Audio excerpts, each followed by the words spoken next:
ನಮಸ್ಕಾರ. ಏನ್ ಆರೋಗ್ಯ ಕಾರ್ಯಕ್ರಮಕ್ಕೆ ಸ್ವಾಗತ. ಇದು ಎನೋಪಯ ಡಿಮ್ ಟು ಬಿ ಯೂನಿವರ್ಸಿಟಿ ವ್ಯಾಪ್ತಿಯ ಎನೋಪಯ ಮೆಡಿಕಲ್ ಕಾಲೇಜ್ ಮತ್ತು ಆಸ್ಪತ್ರೆ ಅರ್ಪಿಸುವಂಥ ಎನ್ ಆರೋಗ್ಯ ಕಾರ್ಯಕ್ರಮ.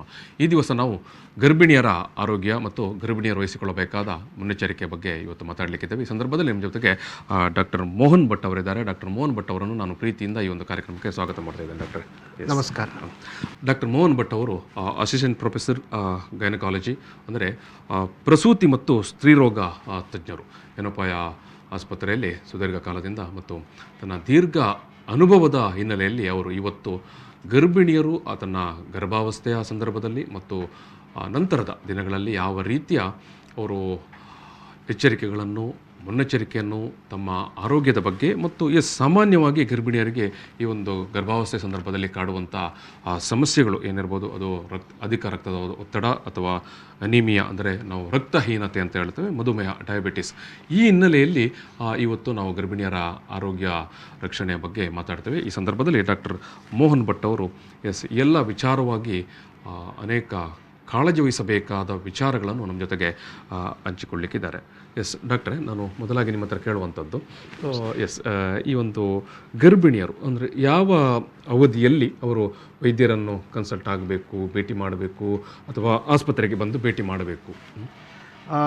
ಬಹಳ ಉತ್ತಮವಾದ ವಿಷಯ ಮತ್ತು ಸಾಮಾನ್ಯರಿಗೆ ಗೊತ್ತಿರೋ ವಿಷಯ. ಆದರೆ ಅದಕ್ಕೆ ಪುನಃ ಅದರ ಒತ್ತಿ ನಾವು ಹೇಳಬೇಕೆಂದರೆ, ಬಹಳ ಉತ್ತಮ ಸಮಯ ಅಂದರೆ ಗರ್ಭವನ್ನು ಆಗುವ 3 ತಿಂಗಳು ಮೊದಲೇ ನಾವು ಬಂದು ನಮ್ಮ ವೈದ್ಯರನ್ನು ಭೇಟಿಯಾಗಿ ಕೆಲವು ತೊಂದರೆಗಳನ್ನು ನಾವು ಮೊದಲೇ ಸರಿ ಮಾಡಿಸಿಕೊಳ್ಳಬಹುದು.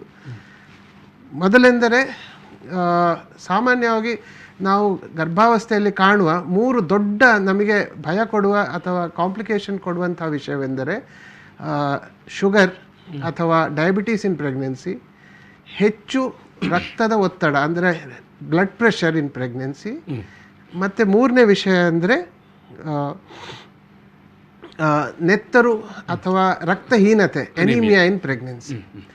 ಸೊ ಇದು 3ರಲ್ಲಿ ಮೊದಲನೇದಾಗಿ ನಾನು ಎನಿಮಿಯಾ ವಿಷಯದ ಬಗ್ಗೆ ಕೆಲವು ಮಾತುಗಳನ್ನು ಹೇಳ್ತೇವೆ. ಎನಿಮಿಯಾ ಯಾವ ರೀತಿ ತೊಂದರೆ ಮಾಡ್ತದೆ ಅಂತ. ಈಗ ಒಬ್ಬರು ಸಾಮಾನ್ಯವಾಗಿ ಚೆಕಪ್ಪಿಗೆ ಬಂದರೆ ಪ್ರೆಗ್ನೆನ್ಸಿ ಅಲ್ಲಿ ಮಾಡುವ ಚೆಕಪ್ಸ್ಗಳನ್ನು ಮೊದಲೇ ಮಾಡಿಸಿದರೆ ನಾವು ಅದರಲ್ಲಿ ಕೆಲವು ನಮಗೆ ಸಮಯ ಉಂಟು, ಕೆಲವು ವಿಚಾರಗಳನ್ನು ನಾವು ತಿದ್ದುಪಡಿಸಿಕೊಳ್ಳಬಹುದು. ಮೊದಲನೇದಾಗಿ ಎನಿಮಿಯಾ ಸಾಮಾನ್ಯವಾಗಿ ನಾವು ಹೇಳ್ತೇವೆ ನಮ್ಮ ಹಿಮೋಗ್ಲೋಬಿನ್ ಒಬ್ಬ ಸಾಮಾನ್ಯ ವ್ಯಕ್ತಿಯಲ್ಲಿ ಅಥವಾ ಮಹಿಳೆಯರಲ್ಲಿ 11.5 ಗ್ರಾಮ್ಸ್ % ಜಾಸ್ತಿ ಇರಬೇಕು. ಅದರಿಂದ ಕಮ್ಮಿ ಇರೋದ್ರಿಂದ ಪ್ರೆಗ್ನೆನ್ಸಿಯಲ್ಲಿ ಕೆಲವು ತೊಂದರೆಗಳಾಗ್ತದೆ. ಅದಕ್ಕೋಸ್ಕರ ನಾವು ಮೊದಲೇ ಅದನ್ನು ಡಿಟೆಕ್ಟ್ ಮಾಡಿ ಅದಕ್ಕೆ ಉತ್ತಮ ಮಾತ್ರೆ ಕೊಟ್ಟು ಸರಿ ಮಾಡಿದರೆ ಅದು ಬಹಳ ಒಳ್ಳೆ ನಮಗೆ ಮಗುವಿಗೂ ತಾಯಿಗೂ ರಿಸಲ್ಟ್. ಅದರಿಂದ ಯಾವ ರೀತಿಯ ತಪಾಸಣೆ ಎಲ್ಲ ಇಲ್ಲಿ ಬೇಕಾಗುತ್ತೆ ಅಂದರೆ ಯಾವ ರೀತಿ ಡಯಾಗ್ನೋಸ್ ಮಾಡ್ತೀರಿ? ಈ ಸಾಮಾನ್ಯವಾಗಿ ಹಿಮೋಗ್ಲೋಬಿನ್ ನಾವು ಚೆಕ್ ಮಾಡ್ತೇವೆ, ಎಲ್ಲರಿಗೂ ಗೊತ್ತಿರುವ ವಿಷಯವೇ. ನಮ್ಮ ಕೈಯಿಂದ ಸಣ್ಣಕ್ಕೆ ಒಂದು ಚುಚ್ಚಿ ನೆತ್ತರು ತೆಗಿತಾರೆ. ಅದರ ಜೊತೆಯಲ್ಲಿ ಅದೇ ಸಮಯದಲ್ಲಿ ನಾವು ತೆಗೆದ ಬ್ಲಡ್ಡಿನಿಂದ ಶುಗರ್ ಕೂಡ ಚೆಕ್ ಮಾಡಬಹುದು. ಅದರ ಜೊತೆಯಲ್ಲಿ ಥೈರಾಯ್ಡ್ಗೆ ಸಂಬಂಧಪಟ್ಟ ನಾವು ಹಾರ್ಮೋನ್ಸ್ ಕೂಡ ಚೆಕ್ ಮಾಡ್ಬೋದು. ಮುಖ್ಯವಾಗಿ ಈ 3 ಟೆಸ್ಟ್ಗಳಿಂದ ಇದರಲ್ಲಿ ಏನಾದ್ರು ದೋಷ ಕಂಡು ಬಂದರೆ ಅದರಿಂದ ನಾವು ಫುಡ್ ಹ್ಯಾಬಿಟ್ಸ್, ಎಕ್ಸಸೈಸ್, ಮದ್ದು ಅಥವಾ ಮಾತ್ರೆಯಿಂದ ನಮ್ಮ ಇದು ಕರೆಕ್ಷನ್ ಮಾಡಿ ಪ್ರೆಗ್ನೆನ್ಸಿ ಆಗುವ ಮೊದಲೇ ನಾವು ಇದನ್ನು ಸರಿ ಮಾಡಿಸಿಕೊಳ್ಳಬಹುದು.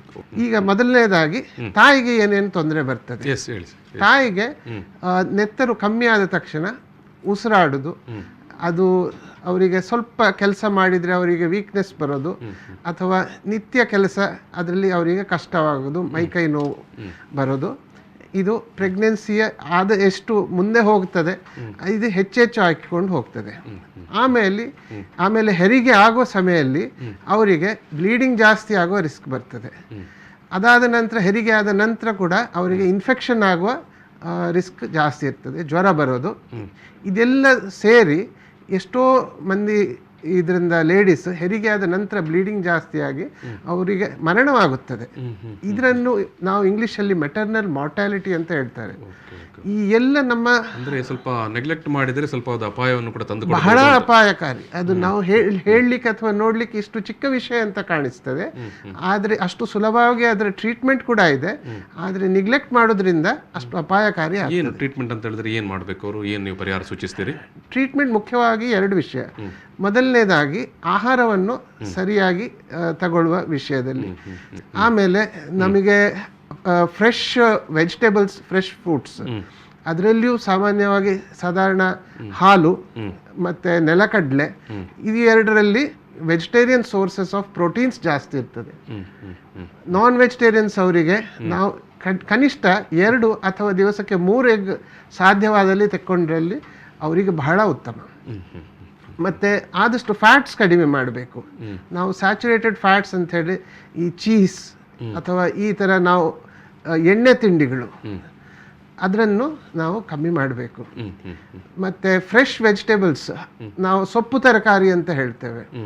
ಹಣ್ಣುಗಳಲ್ಲಿ ಈ ಕಿತ್ತಳೆ, ಮುಸುಂಬಿ ಅಥವಾ ನಿಂಬೆಹಣ್ಣು ಜ್ಯೂಸ್, ಇಂಥದ್ರಲ್ಲಿ ನಮಗೆ ವಿಟಮಿನ್ಸು ಮತ್ತು ಇಂಥ ವಿಷಯಗಳೆಲ್ಲ ಸಿಗ್ತವೆ. ಸೊ ಬೇರೆ ನೀವು ಚಿಕಿತ್ಸೆ ಅಂತ ಏನಾದರೂ? ಚಿಕಿತ್ಸೆ ಅಂತ ನಾವು ಸಾಮಾನ್ಯವಾಗಿ 3 ತಿಂಗಳು ತನಕ ಪ್ರೆಗ್ನೆನ್ಸಿಯಲ್ಲಿ ವಾಂತಿ ಜಾಸ್ತಿ ಆಗ್ತದೆ. ಆದ್ದರಿಂದ ಅದು ಕೆಲವರಿಗೆ ಐರನ್ ಮಾತ್ರೆ ತಗೊಂಡ್ರೆ ವಾಂತಿ ಜಾಸ್ತಿ ಆಗ್ತದೆ. ಅದಕ್ಕೋಸ್ಕರ ನಾವು 3 ತಿಂಗಳಲ್ಲಿ ವಾಂತಿ ಕಡಿಮೆ ಆದ ನಂತರ ನಾವು ಐರನ್ ಮಾತ್ರೆ ನಾವು ಶುರು ಮಾಡ್ತೇವೆ.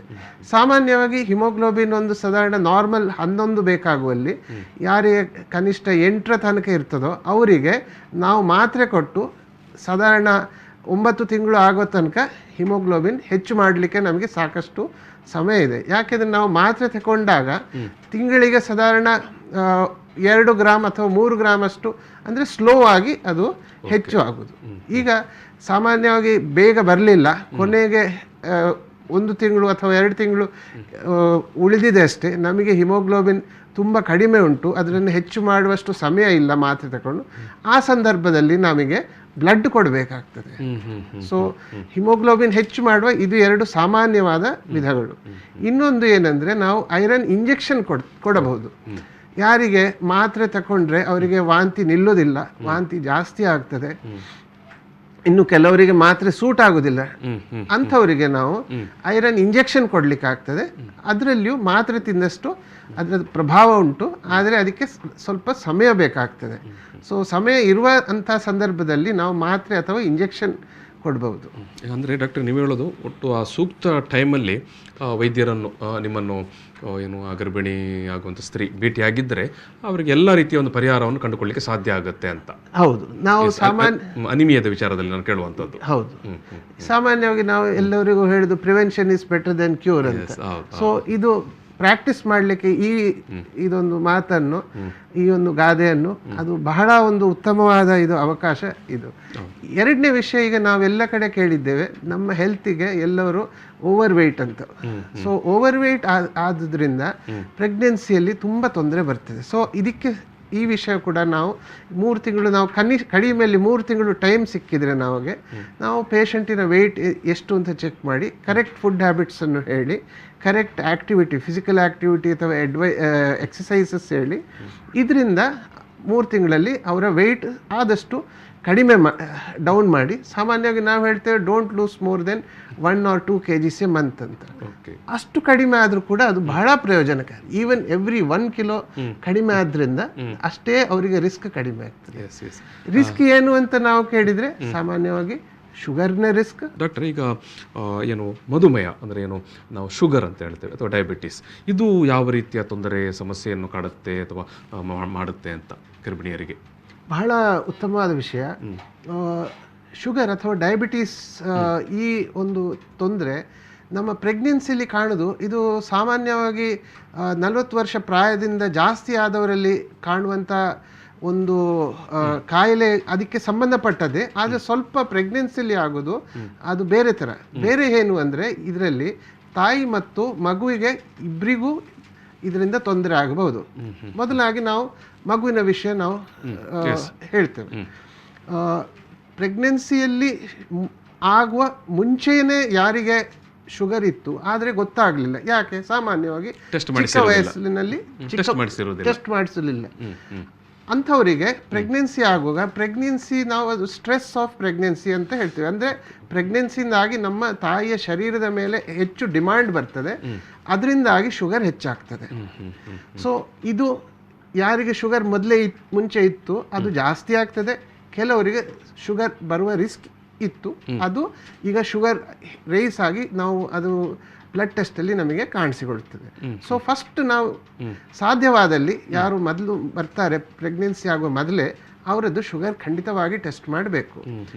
ಆಮೇಲೆ ಆ ಅವಕಾಶ ಸಿಗಲಿಲ್ಲ ಅಂಥವರು ಪ್ರೆಗ್ನೆನ್ಸಿ ಆದ ತಕ್ಷಣ ಬಂದು ಫಸ್ಟ್ ಚೆಕಪ್ಪಿನಲ್ಲಿಯೇ ಶುಗರ್ ಟೆಸ್ಟ್ ಮಾಡಿ, ಶುಗರ್ ನಾರ್ಮಲ್ ಇದ್ದರೆ ನಾವು ಕರೆಕ್ಟ್ ಅವರಿಗೆ ಡಯಟ್ ನಾವು ಅಡ್ವೈಸ್ ಮಾಡ್ತೇವೆ.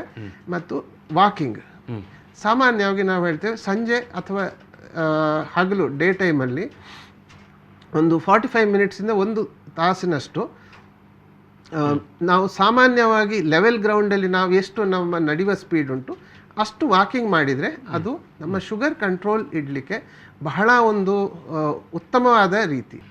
ಎರಡನೇ ವಿಷಯ,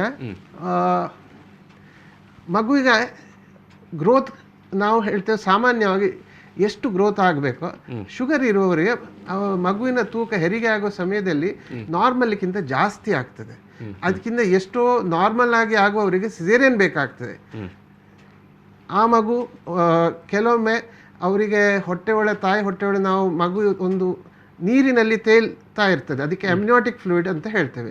ಈ ಅಮ್ನಿಯೋಟಿಕ್ ಫ್ಲೂಯಿಡ್ ಜಾಸ್ತಿ ಆದರೆ ಸಮಯದಿಂದ ಮೊದಲೇ ಅದು ಫ್ಲೂಯಿಡ್ ಲೀಕ್ ಆಗಲಿಕ್ಕೆ ಶುರುವಾದರೆ 7-7.5 ತಿಂಗಳಲ್ಲೇ ಹೆರಿಗೆ ಆಗಬೇಕಾಗ್ತದೆ. ಅದರಿಂದ ಮಗುವಿಗೆ ಸಾಕಷ್ಟು ಬೆಳವಣಿಗೆ ಆಗುವ ಅವಕಾಶ ಸಿಗೋದಿಲ್ಲ, ಮತ್ತು ಪ್ರೀಟರ್ಮ್ ಬೇಬಿ ಅಂತ ಮಗುವಿಗೆ ತುಂಬ ತೊಂದರೆ ಆಗ್ತದೆ.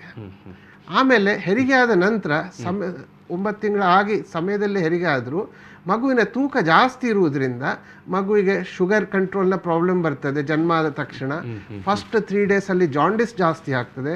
ಮಗುವಿನ ಕ್ಯಾಲ್ಶಿಯಂ ಮೆಗ್ನೀಷಿಯಂ ಡೌನ್ ಆದುದರಿಂದ ಮಗುವಿಗೆ ಒಂದು ಫಿಟ್ಸ್ ಬರ್ತದೆ. ಅದು ಸಮಯ ಇರುವ ಮೊದಲೇ ಅದನ್ನು ಕಂಟ್ರೋಲ್ ಮಾಡಿ. ನೀವಿಲ್ಲಿ ಹೇಳುವಂಥದ್ದು ಏನು ಆ ಒಂದು ಸೂಕ್ತ ಟೈಮಲ್ಲಿ ಆ ಶುಗರನ್ನು ಮ್ಯಾನೇಜ್ ಮಾಡದೇ ಇದ್ದ ಕಾರಣದಿಂದಾಗಿ ಮುಂದೆ ಬರುವಂಥ ಮಗುವಿಗೆ ಕೂಡ ಅದು ನ್ಯೂ ಬಾರ್ನ್ ಬೇಬಿಗೆ ಕೂಡ ಶುಗರ್ ಇದು ಸಮಸ್ಯೆ ಕಾಡುತ್ತೆ ಅಂತ ಬಹಳ ರಿಸ್ಕ್ ಇರ್ತದೆ.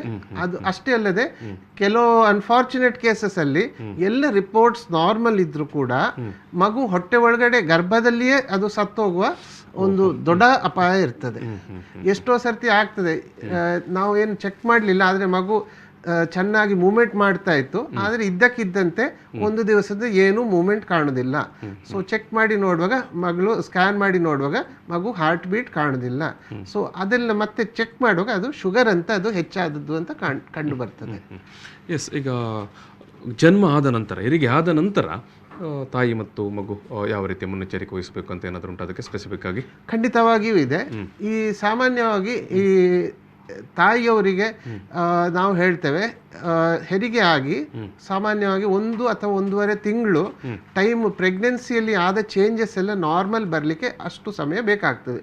1-1.5 ತಿಂಗಳು. ನಮ್ಮ ಸಮಾಜದಲ್ಲಿ ನಾವು ಹೇಳ್ತೇವೆ 40 ದಿವಸ ಹೆರಿಗೆ ಆದ ನಂತರ ಬಾಣಂತತನ ಅಂತ ನಾವು ನಮ್ಮ ಸಮಾಜದಲ್ಲಿ ಮಾಡುವ ಒಂದು ಕ್ರಮ ಉಂಟು.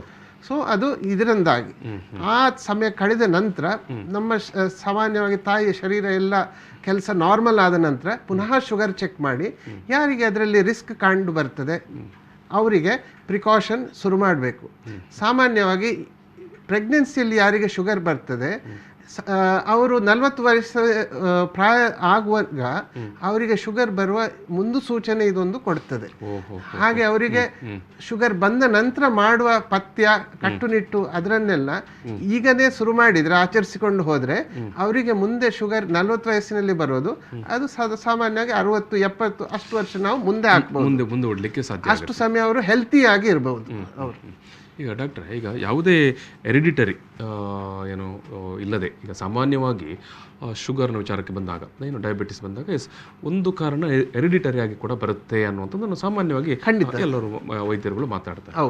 ಸೊ ಈಗ ಎರಿಡಿಟರಿ ಆಗಿ ಕೂಡ ಏನು ಅಂತ ಒಂದು ಶುಗರ್ದ ಲೈನ್ ಇಲ್ಲದೇ ಇದ್ದರೆ ಅದು ಈ ಒಂದು ಸ್ತ್ರೀಗೆ ಬರುವ ಸಾಧ್ಯತೆ ಉಂಟಾ? ಖಂಡಿತವಾಗಿ ಉಂಟು. ಅದಕ್ಕೆ ನಾವು ರಿಸ್ಕ್ ಫ್ಯಾಕ್ಟರ್ಸ್ ಅಂತ ಹೇಳ್ತೇವೆ. ಫ್ಯಾಮಿಲಿ ರಿಸ್ಕ್ ಫ್ಯಾಕ್ಟರ್ ಒಂದು ಬಹಳ ಇಂಪಾರ್ಟೆಂಟ್ ರಿಸ್ಕ್ ಫ್ಯಾಕ್ಟರ್. ಅದಲ್ಲದೆ ಯಾರಿಗೆ ಈಗ ನಮ್ಮ ಅರ್ಬನ್ ಲೈಫ್ ಸ್ಟೈಲ್, ಪೇಟೆ ನಾವು ಜೀವನ ಅಂತ ಹೇಳ್ತೇವೆ, ನಾವಿಗೆ ಅವಕಾಶ ಇಲ್ಲ ಸಾಕಷ್ಟು ಓಡಾಡಲಿಕ್ಕೆ, ಅದರಿಂದಾಗಿ ನಮ್ಮದು ತೂಕ ಜಾಸ್ತಿ ಆಗ್ತದೆ, ವೆಯ್ಟ್ ಜಾಸ್ತಿ ಆಗ್ತದೆ.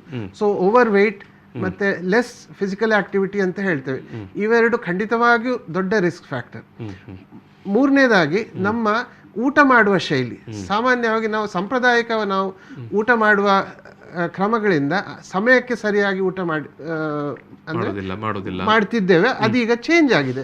ನಮ್ಮ ಕೆಲಸ ಅಥವಾ ನಮ್ಮ ಜಾಬಿನ ರಿಕ್ವೈರ್ಮೆಂಟ್ ಬೇಕಾಗಿ ಸಾಮಾನ್ಯವಾಗಿ ಫಾಸ್ಟ್ ಫುಡ್ ಅಥವಾ ಆಫೀಸ್ನಲ್ಲಿ ಹೋದಾಗ ತುಂಬ ಚಹಾ ಕುಡಿಯೋದು, ಅಥವಾ ನಾವು ತುಂಬ ಸ್ಟ್ರೆಸ್ ಔಟ್ ಆದಾಗ ನಾವು ಇದು ಸಾಫ್ಟ್ ಡ್ರಿಂಕ್ಸ್ ಅಥವಾ ಈ ಥರದ್ದೆಲ್ಲ ಕುಡಿಯೋದು.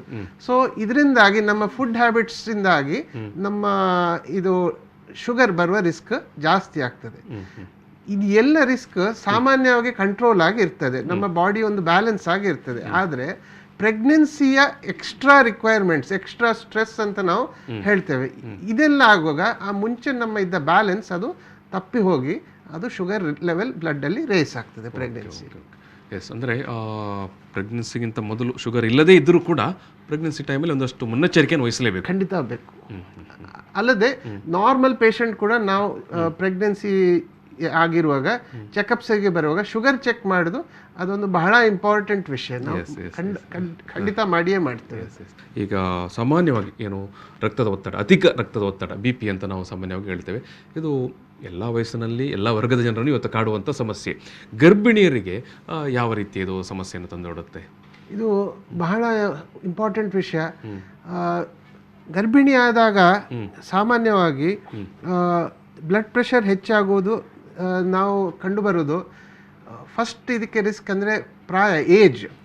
ಯಾರು ಸಾಧಾರಣ 20 ವರ್ಷದಿಂದ ಕಡಿಮೆ ಇರುವ ಸ್ತ್ರೀಯರು ಪ್ರೆಗ್ನೆಂಟ್ ಆಗ್ತಾರೆ, ಅಥವಾ ಸಾಧಾರಣ 35 ವರ್ಷಕ್ಕಿಂತ ನಂತರ ಪ್ರೆಗ್ನೆಂಟ್ ಆಗ್ತಾರೆ, ಅವರಲ್ಲಿ ಇದು ಕಂಡುಬರುವ ಇದೊಂದು ಇಂಪಾರ್ಟೆಂಟ್ ವಿಷಯ, ಏಜ್.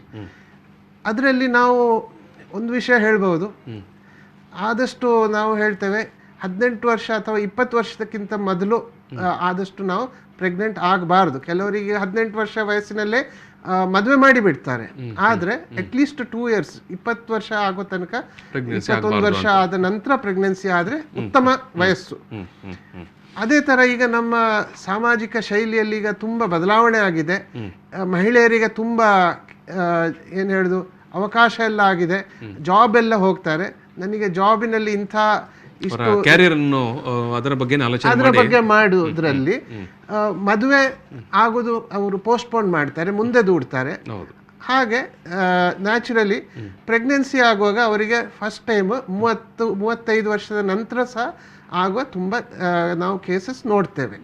ಅದರಿಂದಾಗಿ ಆವಾಗ 35 ವರ್ಷ ಒಬ್ಬರ ವಯಸ್ಸಾಗುವಾಗ ಶರೀರ ಅಷ್ಟೇ ಏಜ್ ಆಗಿರ್ತದೆ, 20 ವರ್ಷದಲ್ಲಿ ಇರುವ ಶರೀರದ ಕೆಪಾಸಿಟಿ ಕಡಿಮೆ ಆಗ್ತಾ ಇರ್ತದೆ.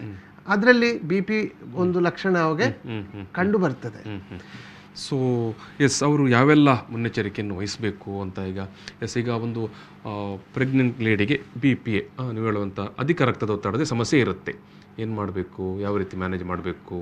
BP ಬರುವ ಮುಂಚೆ ಕೆಲವುದು ನಾವು ಮಾಡಬಹುದು. ನಾವು ಇದಕ್ಕಿಂತ ಮೊದಲೇ ಹೇಳಿದಂತೆ ಕರೆಕ್ಟ್ ಫುಡ್ ಹ್ಯಾಬಿಟ್ಸ್ ಮತ್ತು ವೆಯ್ಟ್ ಕಂಟ್ರೋಲ್, ಇದೆರಡು ಬಹಳ ಇಂಪಾರ್ಟೆಂಟ್ ವಿಷಯ. ಕೆಲವು ವಿಷಯಗಳಲ್ಲಿ ನಮಗೆ ಕಂಟ್ರೋಲ್ ಇರೋದಿಲ್ಲ. ಉದಾಹರಣೆಗೆ ಟ್ವಿನ್ಸ್. ಈಗ ಟ್ವಿನ್ ಪ್ರೆಗ್ನೆನ್ಸಿಯಲ್ಲಿ ಸಾಮಾನ್ಯವಾಗಿ ನಾವು ನೋಡ್ತೇವೆ BP ಹೆಚ್ಚಾಗೋದು ತುಂಬ ಜಾಸ್ತಿ ಕೇಸಸ್ ಬರ್ತದೆ. ಈಗ ನಾರ್ಮಲ್ ಸಿಂಗಲ್ ಮಗು ಇರುವಂತಹ ಪ್ರೆಗ್ನೆನ್ಸಿಯಲ್ಲಿ 100ರಲ್ಲಿ ಸಾಧಾರಣ 5 ಅಥವಾ 10 ಜನರಿಗೆ ಇರ್ತದೆ, 10% ಅಂತ ನಾವು ಹೇಳ್ತೇವೆ. ಟ್ವಿನ್ಸ್ ಇರುವುದರಲ್ಲಿ ಅದರಿಂದ ಸಾಧಾರಣ ಡಬಲ್ ಅಥವಾ 3 times 3 ಪಾಲು ಅದು ಜಾಸ್ತಿಯಾಗಿ BP ರೇಸ್ ಆಗೋ ಸಂದರ್ಭಗಳು ಬರ್ತವೆ. ಸೊ ಅದು ಆಮೇಲೆ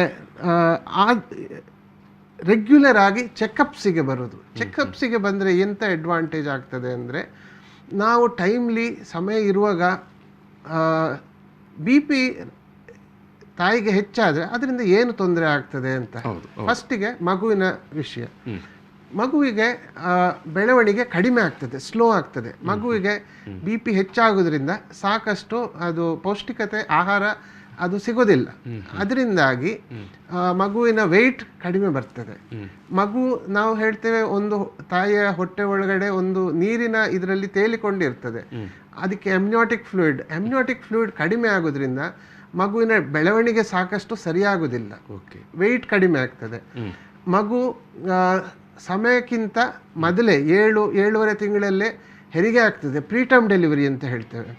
ಮತ್ತು ಅದು ಕೂಡ ಕೆಲವರಿಗೆ ಅದು ಕಂಡು ಬಾರದ್ರೆ ಅಥವಾ ಚೆಕಪ್ಪಿಗೆ ಬಾರದ್ರೆ ಹೊಟ್ಟೆ ಒಳಗಡೆ ಅದು ಮಗು ಸತ್ತು ಹೋಗ್ತದೆ. ನಾವು ಫೀಟಲ್ ಡೆತ್ ಅಥವಾ ಸ್ಟಿಲ್ ಬರ್ತ್ ಅಂತ ನಾವು ಹೇಳ್ತೇವೆ. ಇದು ಮಗುವಿಗೆ ಆಗುವ ದುಷ್ಪರಿಣಾಮಗಳು. ತಾಯಿಗೆ ಇನ್ನೂ ಸಹ ಸೀರಿಯಸ್ ಉಂಟು. ಕೆಲವು ಸೀರಿಯಸ್ ಕೇಸ್ಗಳಲ್ಲಿ ಬಿ ಪಿ ಹೆಚ್ಚಾದ ಇದರಿಂದಾಗಿ ತಲೆಯಿಂದ ಹಿಡಿದು ಕಾಲಿನ ತನಕ ಎಲ್ಲ ಅಂಗಗಳಿಗೂ ಅದರಿಂದ ಪೆಟ್ಟಾಗುವ ಇದು ಬರ್ತದೆ. ಈಗ ನಾವು ತಲೆ ಮೇಲೆ ಶುರು ಮಾಡಿದರೆ ನಾವು ಫಿಟ್ಸ್ ಬರ್ತದೆ. ಫಿಟ್ಸ್ಗೆ ಎಕ್ಲಾಂಪ್ಸಿಯಾ ಅಂತ ಹೇಳ್ತದೆ. ಫಿಟ್ಸ್ ಸಮಯಕ್ಕೆ ಇದು ಕಂಟ್ರೋಲ್ ಮಾಡದೇ ಇದ್ರೆ ಅದರಿಂದ ತಾಯಿಯ ಡೆತ್ ಆಗುವ ರಿಸ್ಕ್ ತುಂಬ ಜಾಸ್ತಿ ಆಗ್ತದೆ. ತಲೆ ಒಳಗಡೆ ಬ್ಲಡ್ ಪ್ರೆಷರ್ ಜಾಸ್ತಿ ಆಗಿ ಅದು ನಮ್ಮ ರಕ್ತನಾಳ ಅದರದ್ದು ಸಿಡಿದು ಬ್ರೈನ್ ಹೆಮರೇಜ್ ಆಗುವ ರಿಸ್ಕ್ ಬರ್ತದೆ. ಆಮೇಲೆ ನಮ್ಮ ತಾಯಿಯ ಕಣ್ಣಿನ ಒಳಗಡೆ ಬ್ಲಡ್ ವೆಸಲ್ಲಿಗೆ ಎಫೆಕ್ಟ್ ಆಗಿ ರೆಟಿನಲ್ ಡಿಟ್ಯಾಚ್ಮೆಂಟ್ ಆಗ್ತದೆ, ಅಥವಾ ಕೆಲವು ಬಾರಿ ಕಣ್ಣು ಕಾಣದೇ ಆಗಿ ದೃಷ್ಟಿ ಹೋಗುವಂಥ ತೊಂದರೆ ಬರ್ತದೆ. ಹೊಟ್ಟೆಯಲ್ಲಿ ಬರುವಾಗ ಲಿವರ್ ಅದರಿಂದ ತೊಂದರೆ ಬರ್ತದೆ, ಜಾಂಡಿಸ್ ಆಗುವ ತೊಂದರೆ ಬರ್ತದೆ, ಲಿವರ್ ಫೇಲಿಯರ್ ಅಂತ ನಾವು ಹೇಳ್ತೇವೆ. ನೆಕ್ಸ್ಟ್ ಕಿಡ್ನೀಸ್, ತಾಯಿಯ ಕಿಡ್ನಿ ಫೇಲಿಯರ್ ಆಗುವ ರಿಸ್ಕ್ ಬರ್ತದೆ. ಸೊ ಸಾಮಾನ್ಯವಾಗಿ ದೊಡ್ಡ ದೊಡ್ಡ ವಿಷಯಗಳನ್ನು ಈಗ ನಾನು ನಿಮಗೆ ಹೇಳಿದ್ದೆ. ಈಗ ಫಿಟ್ಸ್ ಅನ್ನು ನೀವಲ್ಲಿ ಉಲ್ಲೇಖ ಮಾಡಿದಿರಿ. ಒಂದು ವೇಳೆ ಆ ಫಿಟ್ಸ್ ಇದ್ದಂಥ ಸಂದರ್ಭದಲ್ಲೇ ತಾಯಿಗೆ ಹೆರಿಗೆ ಆದರೆ ಯಾವ ರೀತಿ ನೀವು ಮ್ಯಾನೇಜ್ ಮಾಡ್ತೀರಿ? ಮ್ಯಾನೇಜ್ ಆಗುತ್ತಾ ಅದು? ಖಂಡಿತವಾಗಿ ನಾವು ಸುಮಾರು ಎಷ್ಟೋ ಕೇಸ್ ನೋಡಿದ್ದೇವೆ. ಫಿಟ್ಸ್ ಆಗಿ ಮನೆಯಿಂದ ನಮ್ಮ ಎಮರ್ಜೆನ್ಸಿಗೆ ಕರ್ಕೊಂಡು ಬರ್ತಾರೆ. ಕೆಲವರಿಗೆ 7 ತಿಂಗಳಾಗಿರ್ತದೆ, 7-7.5 ತಿಂಗಳಾಗಿರ್ತದೆ, ಕೆಲವರಿಗೆ 8 ತಿಂಗಳಾಗಿರ್ತದೆ. ಎಕ್ಲಾಂಪ್ಸಿಯಾ ಅಂದರೆ ಫಿಟ್ಸ್ ಬಂದ ನಂತರ ತಾಯಿಯ ಪ್ರಾಣಕ್ಕೆ ಭಯ, ಮಗುವಿಗೂ ಪ್ರಾಣಕ್ಕೆ ಭಯ ಆಗ್ತದೆ. ಅಂತಹ ಸಂದರ್ಭದಲ್ಲಿ ಫಸ್ಟ್ ನಾವು ಫಿಟ್ಸ್ ಕಂಟ್ರೋಲ್ ಮಾಡಿ ತಾಯಿಯ ಉಸಿರಾಟ, ತಾಯಿಯ ಬ್ಲಡ್ ಸರ್ಕ್ಯುಲೇಷನ್ ಎಲ್ಲ ನಾವು ಕರೆಕ್ಟ್ ಮಾಡಿ ಆದಷ್ಟು ಬೇಗ ವಿದಿನ್ 24 hours 48 hours ನಾವು ಆ ಮಗುವನ್ನು ಹೆರಿಗೆ ಮಾಡಬೇಕು. ಯಾಕೆ ಅಂದರೆ ಈ ಪ್ರೆಗ್ನೆನ್ಸಿಯಲ್ಲಿ ಬರುವ ಬ್ಲಡ್ ಪ್ರೆಷರ್ ಇದೊಂದು ವಿಶಿಷ್ಟತೆ ಏನಂದರೆ ಹೆರಿಗೆ ಆದ ತಕ್ಷಣ ಅದು ಬಿ ಪಿ ಕಂಟ್ರೋಲಿಗೆ ಬರ್ತದೆ, ತನ್ನಿಂದ ತಾನೇ ಅದು ಡೌನ್ ಆಗ್ತದೆ. So delivery is the only answer ಈ ಬಿ ಪಿ ಕಂಟ್ರೋಲ್ ಮಾಡಲಿಕ್ಕೆ. ಆದರೆ ಕೆಲವೊಮ್ಮೆ ಮಗು ಸಾಕಷ್ಟು ಬೆಳವಣಿಗೆ ಆಗಿ ಇರುವುದಿಲ್ಲ. ಅಂಥ ಸಂದರ್ಭದಲ್ಲಿ ಈ ಫಿಟ್ಸ್ ಬರುವ ಮುಂಚೆನೇ ನಾವು ಕ್ಲಿನಿಕ್ಕಿಗೆ ಬಂದರೆ ನಾವು ಚೆಕಪ್ ಮಾಡಿ ಮದ್ದು ಕೊಟ್ಟು ಬಿ ಪಿ ಕಂಟ್ರೋಲ್ ಮಾಡಿ ಪ್ರೆಗ್ನೆನ್ಸಿ ಮಗುವಿಗೆ ಒಂದು ರಿಸ್ಕ್ ಬದುಕುವ ಚಾನ್ಸ್ ಅಂದರೆ 7.5-8 ತಿಂಗಳವರೆಗೆ ನಾವು ಪ್ರೆಗ್ನೆನ್ಸಿ ಇದು ಮಾಡಿದರೆ ಕಂಟಿನ್ಯೂ ಮಾಡಿದರೆ ಮಗು 1 ತಿಂಗಳು ಪ್ರಿಮೇಚರ್ ಆದರೂ ಅದು ಪಿಡಿಯಾಟ್ರಿಷಿಯನ್ ಅವರು ನೋಡಿ ಮಗುವಿನ ಒಂದು ಚೆನ್ನಾಗಿ ಅದು ಈಗ ಒಳ್ಳೆ ಔಟ್ಕಮ್ ಬರ್ತದೆ. ಎಸ್ ಡಾಕ್ಟ್ರೆ, ಈಗ ಏನು ಫೀಟ್ಸ್ ಇದ್ದಂಥ ಡೆಲಿವರಿ ಟೈಮಲ್ಲಿ ಇದ್ದಂಥ ಮಹಿಳೆಗೆ ಮುಂದೆ ಆ ಮಗುವಿಗೆ ಕೂಡ ಅದು ಬರುವ ಸಾಧ್ಯತೆ ಇರುತ್ತಾ? ಇಲ್ಲ, ಅದು ಬೇರೆ ಥರ. ಅಂದರೆ ಫಿಟ್ಸ್ ಈಗ ಸಾಮಾನ್ಯ ಜನರಲ್ ಪಾಪ್ಯುಲೇಷನ್ಗೆ ಇರುವ ರಿಸ್ಕ್ ಅದು ಬೇರೆ, ಇದು ಪ್ರೆಗ್ನೆನ್ಸಿಯಲ್ಲಿ ಬರುವ ಫಿಟ್ಸ್ ಬೇರೆ. ಸೊ ಇದು ಡೈರೆಕ್ಟ್ ಇದು ತಾಯಿಯಿಂದ ಮಗುವಿಗೆ ಇದು ಸ್ಪ್ರೆಡ್ ಆಗುವಂಥದ್ದು. ಈಗ ಈ ತಾಯಿ ಈ ರೀತಿ ಅಧಿಕ ರಕ್ತದೊತ್ತಡ ಅಂದರೆ ಬಿ ಪಿ ಸಮಸ್ಯೆ ಅಂತ ನಾವೇನು ಹೇಳ್ತೇವೆ, ಅದು ಕಾಣಿಸದಾಗೆ ಏನೆಲ್ಲ ಮಾಡಬೇಕು ಅಂತ ಹೇಳ್ತೀರಿ ನೀವು? ಇದು ಫಸ್ಟಿಗೆ ನಾನು ಹೇಳಿದ ಹಾಗೆ ವೆಯ್ಟ್ ಕಂಟ್ರೋಲ್, ಡಯಟ್ ಮತ್ತು ಏಜ್. ಆದಷ್ಟು ಪ್ರೆಗ್ನೆನ್ಸಿ ಟೀನೇಜ್ ಅಲ್ಲಿ ಆಗಬಾರ್ದು. 18 ಯಾವ ಏಜಿಂದ ಯಾವ ಏಜ್ ಸೂಟೇಬಲ್ ಅಂತ ನೀವು ಬೆಸ್ಟ್ 20 to 30, 20 ವಯಸ್ಸಿಂದ 30 ವಯಸ್ಸು ಅದು. ಮತ್ತು ಕರೆಕ್ಟ್ ವೆಯ್ಟ್ ಕಂಟ್ರೋಲ್ ಮಾಡೋದು, ರೆಗ್ಯುಲರ್ ಚೆಕಪ್ಸಿಗೆ ಬಂದರೆ ಆದಷ್ಟು ಬೇಗ ನಾವು ಅದನ್ನು ಐಡೆಂಟಿಫೈ ಮಾಡಿದರೆ ಅದನ್ನು ಟ್ರೀಟ್ ಮಾಡಿ ಒಳ್ಳೆಯ ಔಟ್ಕಮ್ ನಾವು ಕೊಡಲಿಕ್ಕೆ ಸಾಧ್ಯ ಆಗ್ತದೆ. ಎಸ್ ವೀಕ್ಷಕರೇ, ನಾವು ಈ ಒಂದು ಮಾತುಕತೆಯನ್ನು ಗರ್ಭಿಣಿ ಸ್ತ್ರೀಯರು ವಹಿಸಿಕೊಳ್ಳಬೇಕಾದ ಮುನ್ನೆಚ್ಚರಿಕೆ ಮತ್ತು ಆ ಒಂದು ಗರ್ಭಿಣಿ ಸ್ತ್ರೀಯರಿಗೆ ಸಾಮಾನ್ಯವಾಗಿ ಆ ಒಂದು ಗರ್ಭಾವಸ್ಥೆಯ ಸಂದರ್ಭದಲ್ಲಿ ಕಾಡುವಂಥ ಆರೋಗ್ಯ ಸಮಸ್ಯೆಗಳ ಬಗ್ಗೆ ಇವತ್ತು ಡಾಕ್ಟರ್ ಮೋಹನ್ ಭಟ್ ಅವರು ತುಂಬ ಸವಿವರವಾಗಿ ನಮ್ಮ ಮುಂದೆ ವಿವರವನ್ನು ಹಂಚಿಕೊಂಡಿದ್ದಾರೆ. ಅದಕ್ಕಾಗಿ ನಾನು ಅವರಿಗೆ ಪ್ರೀತಿಯ ಧನ್ಯವಾದ ಸಮರ್ಪಣೆ ಮಾಡ್ತಿದ್ದೇನೆ ಡಾಕ್ಟರ್. ತುಂಬ ಧನ್ಯವಾದಗಳು. ಎಸ್, ಇದು ಏನು ಆರೋಗ್ಯ ಕಾರ್ಯಕ್ರಮ. ಡಾಕ್ಟರ್ ಮೋಹನ್ ಭಟ್ ಅವರು ಇವತ್ತು ಏನು ಗರ್ಭಿಣಿ ಸ್ತ್ರೀಯರು ವಹಿಸಿಕೊಳ್ಳಬೇಕಾದ ಮುನ್ನೆಚ್ಚರಿಕೆ ಬಗ್ಗೆ ಇವತ್ತು ಮಾತಾಡಿದ್ದಾರೆ. ನಾವು ಈ ಒಂದು ಕಾರ್ಯಕ್ರಮದಲ್ಲಿ ಸಮಾಪನ ಮಾಡ್ತಿದ್ದೇನೆ. ನಮಸ್ಕಾರ.